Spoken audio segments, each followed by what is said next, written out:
So as the icy grip of the winter begins to tighten on Eastern Europe, Ukraine finds itself in an increasingly perilous position. The Russian forces are advancing relentlessly, employing innovative tactics that have left the Ukrainian defenders reeling. And our next report gets you the latest from the battlefield, and also how President Volodymyr Zelensky is now desperately seeking support from his European allies to stem the Russian tide. Take a look at this report.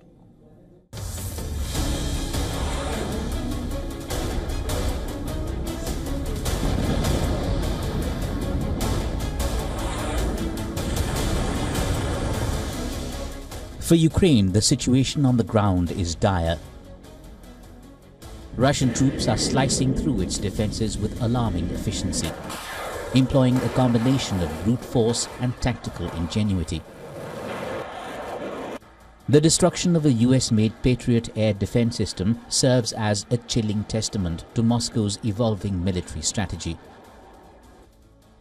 In a calculated move, Russian forces bombarded Dnipro with a barrage of missiles, baiting the Patriots into action. Once engaged, Russia unleashed its formidable Iskander ballistic missile, devastating the defensive installation. This one incident underscores the growing sophistication of Russian tactics. The Iskander, with its semi-ballistic trajectory and hypersonic speeds, presents a formidable challenge to even the most advanced air defense systems.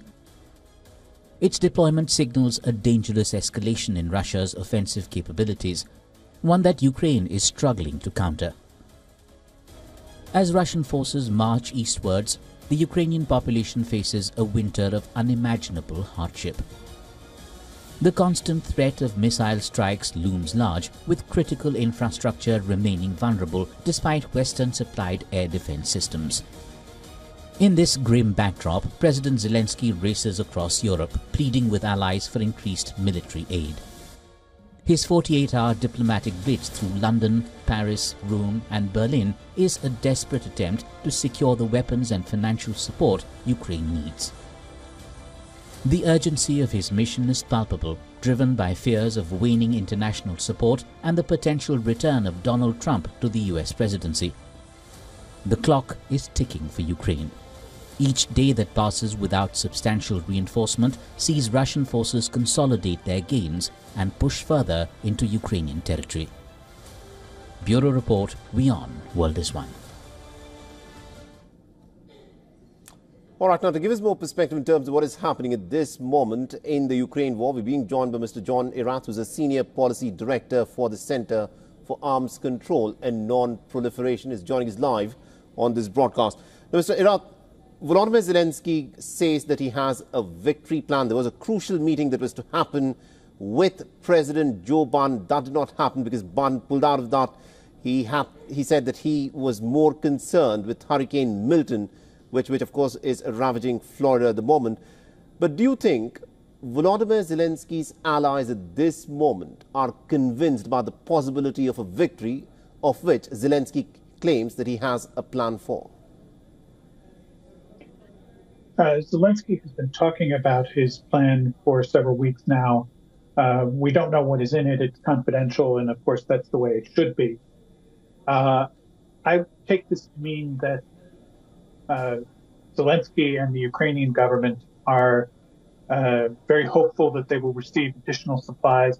They want to demonstrate that there is a purpose to the weapons and material that will be supplied, that it's not just going to continue the fight, that there is a positive result possible out there.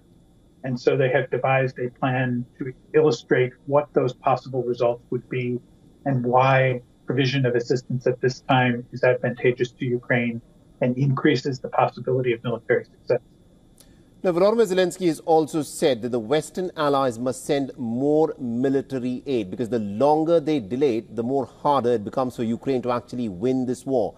Do you sense a certain sense of desperation now creeping into Volodymyr Zelensky's tone of what he's saying? I think that it's been clearly demonstrated over the past 2 years that during periods when the supply of assistance from the West to Ukraine is less or not happening at all, that Ukraine's military position is much worse. So it is logical that at this point Zelensky is trying to say, help us to make that position better and provide more of such assistance. If there's desperation, I'm seeing it more on the Russian side right now.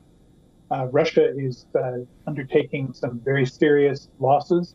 They are losing something like 1,000 soldiers per day and dozens of pieces of military equipment. It would be difficult to sustain those losses even for a country as large as Russia. Right. We're even seeing reports now that they're employing North Korean mercenaries.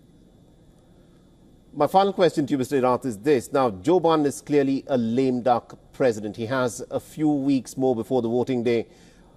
With that being the support that Volodymyr Zelensky can rely on, do you think his strategy of now relying on the Western nations for aid which may or may not come is a sound one? Because even if Joe Biden could not come for that meeting at the Ramstein military base, you know, if there was more military aid that could be sent to Ukraine by the Americans, that could have been promised by Joe Biden even if he was not present at the Ramstein military base. Biden will be president until January 20th, so it's more than just a few weeks. In that time, he's going to continue his policies as they are. The importance of the Ramstein meeting was not to provide more military assistance, but to coordinate among the different NATO countries as to who was providing what at this time.